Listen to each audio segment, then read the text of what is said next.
Hello learners, welcome to my channel. Dear learners, आज इस video lecture में मैं आपको प्रोपोजिशन लॉजिक करवाने जा रही हूँ। प्रोपोजिशन लॉजिक के ऊपर असाइनमेंट में क्वेश्चन है, पेपर में भी कई बार क्वेश्चन आ जाता है, तो एग्जाम पॉइंट ऑफ व्यू से भी मैं आपको प्रोपोजिशनल लॉजिक जो है वो करवाना चाहती हूँ। क्योंकि अगर आपको प्रोपोजिशनल लॉजिक क्लियर होगा तो आपको लॉजिकल कनेक्टिव्स, लॉजिकल ऑपरेटर्स के बारे में पता चलेगा। और अगर आपको लॉजिकल ऑपरेटर्स के बारे में पता चलेगा तो आपके बहुत सारे क्वेश्चंस आप सॉल्व कर पाओगे। तो ये यूनिट 2 है, राइट। तो आपकी पीडीएफ ही मैं ले रही हूँ, ई ज्ञान कोश से आपको ये पीडीएफ मिल जाएगी। मैं आपको यूनिट 2 इसलिए बताया है क्योंकि मेरे को पता है कि इग्नू के मोस्टली जो स्टूडेंट्स हैं वो वर्किंग है, ठीक है। तो उनको आसानी रहे इसीलिए मैंने आपको बताया कि यूनिट 2 है, प्रोपोजिशनल लॉजिक है, राइट। तो first of all, what is propositional logic? I hope कि आपको ये जो है विजिबल होगा। So in the propositional logic we are interested in declarative sentences, या आप ये कह लो कि जो प्रोपोजिशनल लॉजिक है उसका मीनिंग है डेक्लरेटिव सेंटेंसेस। तो ये डेक्लरेटिव सेंटेंसेस वो सेंटेंसेस होते हैं which can be either true or false, like these examples। कि अगर आपको सेंटेंस गिवन है the sun rises in the west, तो आप इसका क्या आंसर करोगे? नेचुरली फॉल्स है स्टेटमेंट। तो अगर ये स्टेटमेंट फॉल्स है तो ये डेक्लरेटिव सेंटेंस है, ठीक है। Next is sugar is sweet, so it is true, ये भी डेक्लरेटिव सेंटेंस है, राइट। सो मैं आपको बताना चाहूंगी कि जो प्रोपोजिशनल लॉजिक है वो एक टेक्निक है of knowledge representation which is used in logical and mathematical form। तो प्रोपोजिशनल लॉजिक जो है वो 2 टाइप्स का होता है। One is atomic proposition, another one is compound proposition. जो प्रोपोजिशन मैंने अभी आपको करवाई जिसका सेंटेंस का आंसर ट्रू या फॉल्स होगा उसको हम कौन सी प्रोपोजिशन बोलेंगे? अटोमिक प्रोपोजिशन बोलेंगे, क्योंकि एग्जाम में आपको आ सकता है। Next is compound proposition. So when we build sentences from atoms, more complex propositions, so these are known as compound propositions. But for making compound proposition, we use some kind of logical connectives, like statements, sun rises in the east and the sky is clear. तो ये compound proposition है। If it is hot, then it shall rain, ये भी एक compound proposition है। ये proposition sentences जो है मैंने आपके पीडीएफ से लिए हैं। जैसे कि आप देख रहे हो यहाँ पे गिवन है that we can build from atoms more complex proposition, मैंने यहाँ से लिया ये लाइन, ठीक है। नेक्स्ट, अगर हमने कंपाउंड प्रोपोजिशंस करनी है तो हमें लॉजिकल कनेक्टिव्स के बारे में पता होना चाहिए। So there are 5 logical connectives, या इसको हम लॉजिकल ऑपरेटर्स भी बोलते हैं, जैसे नोट है, एंड है, और है, इम्प्लीकेशन है एंड बाई डायरेक्शनल है, राइट।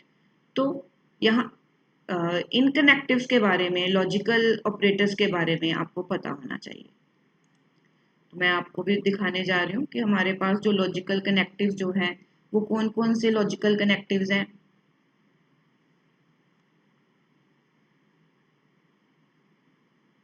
तो ये सबसे पहले हमारे पास आता है निगेशन। निगेशन ये एक यूनरी ऑपरेटर है, मींस अगर मैं इसको लिखूंगी तो इसका मीनिंग जो है वो क्या है? Not, right. तो ये कौन सा ऑपरेटर है? ये यूनरी ऑपरेटर है। Next we have binary operators. Binary operators में हमारे पास जो आता है वो क्या आता है? That is conjunction. कंजंक्शन, ठीक है। इसको हम क्या कैसे लिखेंगे? ऐसे लिखेंगे P Q। तो इसका मीनिंग क्या है? इसका मीनिंग है एंड। ये किस लिए रेफर करते हैं हम? एंड के लिए, right. Next we have disjunction.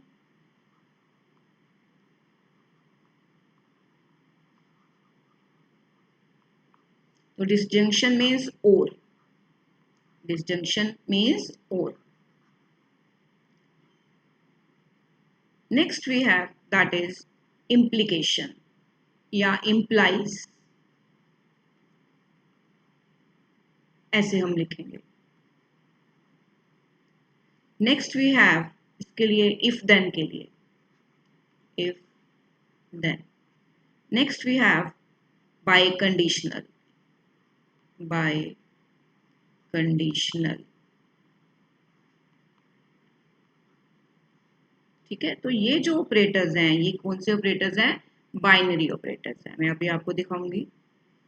तो if and only if then के लिए हम इम्प्लाइज यूज करेंगे, इफ एंड ओनली इफ के लिए we use by conditional, right.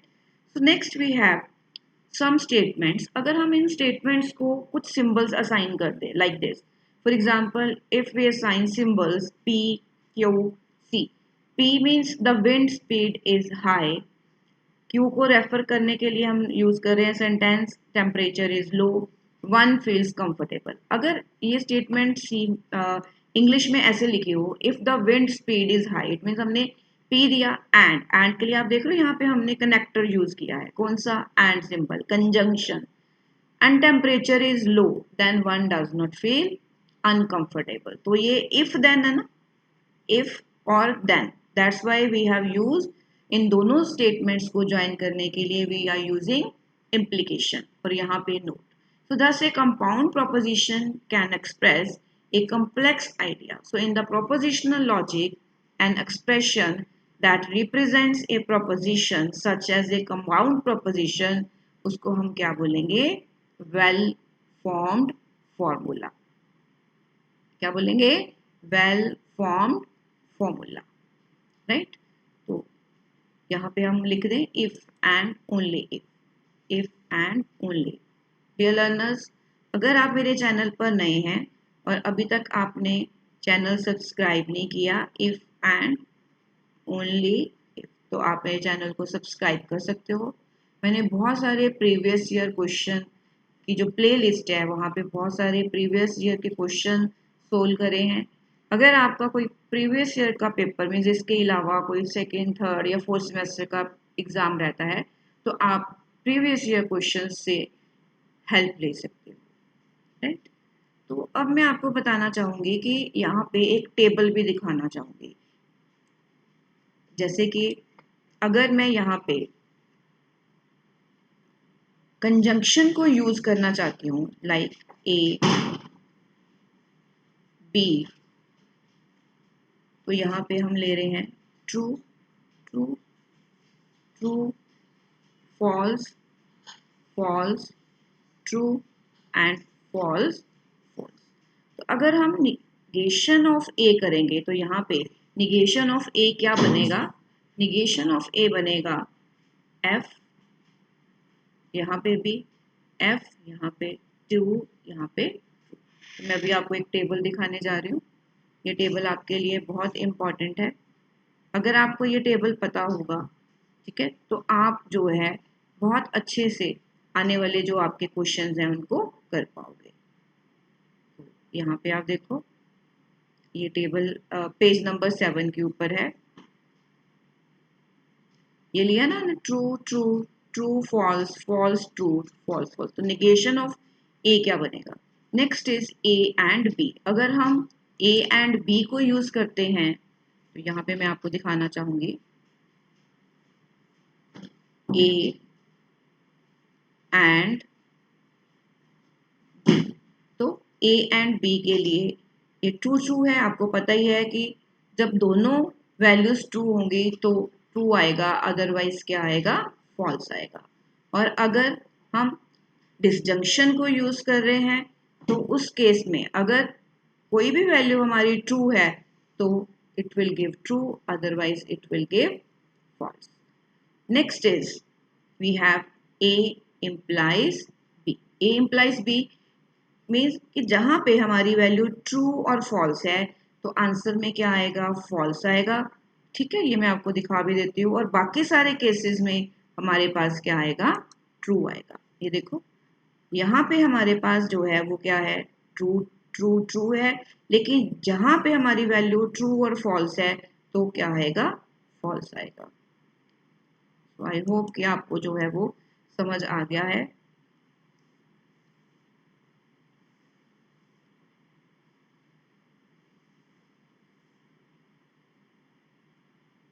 True true and true. Next is if and only if के लिए हम बाई डायरेक्शनल यूज करते हैं। तो जहां पे हमारी दोनों वैल्यूज जो है वो क्या है, ट्रू ट्रू और फॉल्स फॉल्स है, तो वहां पे जो है वो हमारा क्या आएगा, ट्रू आएगा। बाकी दोनों केसेस में क्या आएगा, फॉल्स आएगा।